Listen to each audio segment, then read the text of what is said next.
आइए जानते हैं आज की कुछ अंतर्राष्ट्रीय खबरों को। पहले एक नजर आज की हेडलाइंस पर।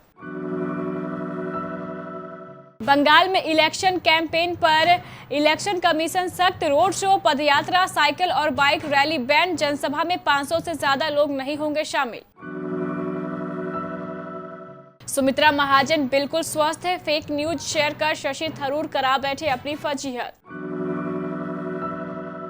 कोरोना संकट पर पीएम मोदी आज करेंगे ताबड़तोड़ बैठकें। फिर सक्रिय हो रहा है पश्चिमी विक्षोभ, इन राज्यों में भारी बारिश की चेतावनी। पाकिस्तान में चीनी राजदूत को निशाना बनाया विद्रोहियों ने, होटल उड़ाया, बाल बाल बची जान। दिल्ली एनसीआर की हालत खराब, शांति मुकुंद अस्पताल पहुंची 2300 किलो ऑक्सीजन। दिल्ली में कोरोना का कोहराम, पिछले 24 घंटे में 26,169 मामले, 306 लोगों की मौत। टूट गई आशिकी फेम नदीम श्रवण की जोड़ी, श्रवण की मौत। अर्जुन की आप बीती, कोरोना से रिकवर हुए अर्जुन रामपाल सोशल मीडिया पर बताया वैक्सीन की पहली डोज ने कम किया वायरस का लोड। और विराट कोहली ने रचा इतिहास। चुनावी कैंपेन के दौरान राजनीतिक दलों द्वारा कोरोना प्रोटोकॉल तोड़ने पर अब इलेक्शन कमीशन ने सख्त रुख अपनाया है। इलेक्शन कमीशन ने गुरुवार को बंगाल में चुनाव प्रचार के लिए नई गाइडलाइन जारी की। इसके तहत रोड शो, पदयात्रा, साइकिल रैली या बाइक रैली को इजाजत नहीं दी जाएगी। जनसभा में 500 से ज्यादा लोग इकट्ठा नहीं होंगे। इलेक्शन कमीशन ने कहा है कि चुनाव प्रचार के लिए हमने गाइडलाइंस जारी की थी, लेकिन ये देखने में आ रहा है कि राजनीतिक दल इसका पालन नहीं कर रहे हैं। कांग्रेस के नेता और केरल के तिरुअनंतपुरम से लोकसभा सांसद शशि थरूर गुरुवार रात फेक न्यूज का शिकार हो गए। शशि थरूर ने पूर्व लोकसभा अध्यक्ष सुमित्रा महाजन के निधन की फर्जी खबर ट्वीट कर दी। इसके बाद थरूर की काफी फजीहत हुई। हालांकि थोड़ी देर बाद शशि थरूर को अपनी गलती का पता चला। उधर शशि थरूर के ट्वीट पर बीजेपी नेता कैलाश विजयवर्गीय ने कहा है कि ताई एकदम स्वस्थ है, भगवान उन्हें लंबी उम्र दे। कोरोना संक्रमित राज्यों में ऑक्सीजन को लेकर मचे हाहाकार के बीच केंद्रीय गृह मंत्रालय ने इसकी आपूर्ति सुचारू बनाए रखने के लिए डीएम और एसपी की जिम्मेदारी तय कर दी है। ऑक्सीजन सप्लाई में बाधा आने की स्थिति में उनके खिलाफ आपदा प्रबंधन कानून के तहत कार्रवाई हो सकती है। ऑक्सीजन सप्लाई में बाधा उत्पन्न होने की स्थिति में अधिकारियों की जिम्मेदारी तय किए जाने से पीएम के स्पष्ट निर्देश के बाद गृह मंत्रालय ने नया आदेश जारी किया है। शुक्रवार को पीएम फिर से 3 अलग अलग उच्च स्तरीय बैठक कर कोरोना की समीक्षा करेंगे। मौसम में एक बार फिर बदलाव देखने को मिल सकता है। जम्मू कश्मीर और आसपास के क्षेत्र पश्चिमी विक्षोभ बन रहा है। साथ ही पाकिस्तान के मध्य भाग में चक्रवाती हवाओं का क्षेत्र बना हुआ है। इसके प्रभाव से कई राज्यों में आंधी तूफान के साथ बारिश के आसार बन रहे हैं। मौसम विभाग के मुताबिक जम्मू कश्मीर, लद्दाख, पंजाब, दिल्ली, हरियाणा, हिमाचल प्रदेश, उत्तराखंड, बिहार में भी हल्की बारिश हो सकती है। इसके साथ ही हवाएं भी तेज चलेंगी। विभाग के अनुसार झारखंड, पश्चिम बंगाल, उड़ीसा, छत्तीसगढ़, विदर्भ, तेलंगाना, तटीय आंध्र प्रदेश, रायलसीमा, तमिलनाडु, पुडुचेरी, केरल में भी बारिश हो सकती है। पाकिस्तान में चीन की बढ़ती दखल अंदाजी से गुस्साए विद्रोही लगातार हमलों को अंजाम दे रहे हैं। बुधवार को क्वेटा में विद्रोहियों ने चीन के राजदूत को निशाना बनाते हुए एक होटल को विस्फोटकों से उड़ा दिया।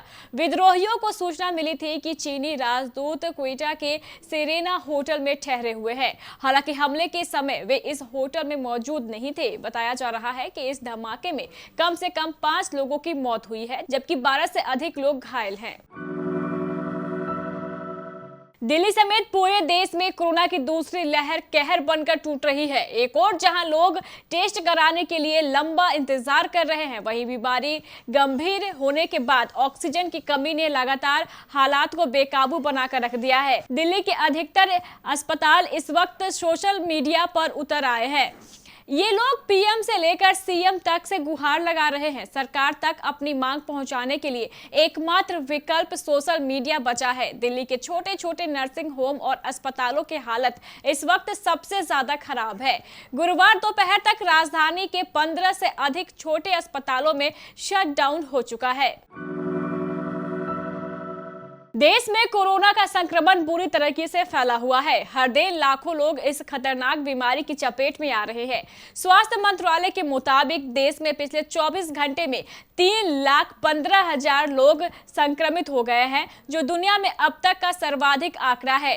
दैनिक मामलों के आधार पर भारत ने अमेरिका को भी पीछे छोड़ दिया है। वहीं देश में ऑक्सीजन, रेमडेसिविर और आईसीयू बिस्तरों की कमी लगातार जारी है। इधर कोरोना वायरस की चपेट में कई राजनेता भी आ चुके हैं। सीताराम येचुरी के बेटे आशीष येचुरी की कोरोना वायरस से मौत हो गई है। इधर प्रियंका गांधी वाड्रा ने योगी सरकार पर कोरोना की स्थिति को सही से न संभालने का आरोप लगाया है। आशिकी फेम मशहूर संगीतकार नदीम श्रवण की जोड़ी टूट गई है। कोरोना वायरस की चपेट में आने से श्रवण कुमार राठौर का गुरुवार शाम निधन हो गया। पिछले दिनों वो गंभीर हालत में अस्पताल में भर्ती हुए थे। श्रवण राठौर को मुंबई के माहेजा स्थित रहेजा अस्पताल में भर्ती कराया गया था। वो 66 वर्ष के थे। श्रवण वेंटिलेटर सपोर्ट पर थे। निर्देशक अनिल शर्मा ने सोशल मीडिया पर ट्वीट करते हुए लिखा, बहुत बहुत दुखद। अभी पता चला है कि महान संगीतकार श्रवण कोविड के चलते हमें छोड़कर चले गए हैं। मेरे बहुत खास दोस्त और साथी थे। हमने महाराजा में साथ काम किया था और उन्होंने हमेशा बहुत अच्छा संगीत दिया। उनके परिवार के लिए मेरी संवेदनाएं। हम हमेशा हमारे दिलों में उन्हें जिंदा रखेंगे। अर्जुन रामपाल ने गुरुवार को अपने कोरोना से रिकवर होने की बात शेयर की। अर्जुन की कोरोना रिपोर्ट 17 अप्रैल को पॉजिटिव आई थी। इसके पहले ही अर्जुन ने कोरोना वैक्सीन लगवा ली थी। अर्जुन ने यही बताया है कि वैक्सीन का एक डोज लेने के कारण कोरोना को जल्द हराने में कामयाब रहे।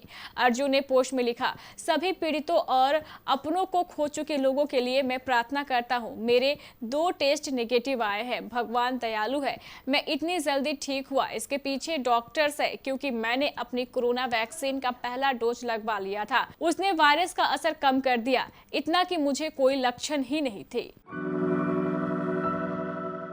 रॉयल चैलेंजर्स बेंगलुरु के कप्तान विराट कोहली ने आईपीएल में एक नया कीर्तिमान बना दिया है। वह इस चर्चित टी20 लीग में 6,000 रन बनाने वाले पहले और इकलौते खिलाड़ी बन गए हैं। विराट ने मुंबई के वानखेड़े स्टेडियम में खेले गए मुकाबले में राजस्थान रॉयल्स के खिलाफ अर्धशतकीय पारी के दौरान यह उपलब्धि अपने नाम की। विराट ने यह मुकाबला 196 मैचों की 188वीं पारी में हासिल किया है। कोहली अब तक आईपीएल में 40 अर्धशतक और 5 शतक लगा चुके हैं। इस दौरान उनकी औसत 38 की तो स्ट्राइक रेट 130 की रही है। तो ये थी हमारी कुछ अंतर्राष्ट्रीय खबरें। चलेंगे प्राइम स्टूडियो।